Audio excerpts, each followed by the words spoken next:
تخيل معايا غادي في الزنقه كيقرب منك واحد درويش ما فحالوش كيسولك على شي عنوان كيمس يدك على غفله ومن تما كتمشي لك الهضره راسك كتعطيه ذهبك فلوسك وحتى الاسرار ديالك وانت كتشوف فيه وفرحان الدايره اللي كنسميوه بالسماوي ولا دابا كتاخذ ابعاد مرعبه اختطاف تهديد الاطفال وخوف كيسكن كاع البيوت.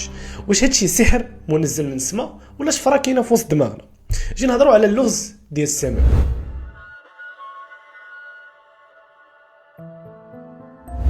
المغاربه من زمان هما الشعب القصه وعندنا واحد الاسطوره قديمه ومظلمه سميتها الزهريه. كيقولوا بلي كاين اطفال مباركين عندهم خط متصل في يدهم وعينيهم بلون واحد اللون غريب شويه وفي دمهم كاين الكنز.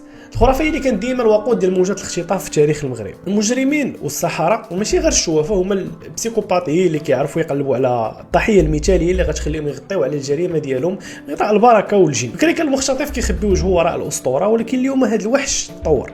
هنا فين كيدخل السماوي. الناس كيسحب لهم بلي السماوي هو بخور ولا شي حجاب وكيف الحقيقه هو نوع من التنويم المغناطيسي السريع. النصابين ديال السماوي هما اساتذه في البسيكولوجيا ديال الحواس كيستعملوا تقنيه كتسمى باترن انتربت باش كيقيسك في يدك بواحد الطريقه معينه ويشوف في عينك ويهضر معك بواحد النبره ديال الصوت هادئه او منتظمه. الدماغ ديالك كيدير بحال الكراش في هذيك اللحظه دماغك كيتبلوكا وكيدخل في واحد الحاله ديال الطاعه العمياء. هادشي ماشي سحر وهذا اختراق للجهاز العصبي ديالك. علاش هادشي كيطرا دابا وعلاش ولينا كنسموه على اختطاف الكبار والصغار؟ الجواب هو الخوف الجماعي. فاش كيكثر الخوف في المجتمع بنادم كيولي هش فولنربل. المختطفين كيعرفوا بلي الرهبه اللي كاينه في الفيسبوك الواتساب انستغرام وتيك توك هي احسن جو ليهم وما كيتغداو على هذه الهستيريا.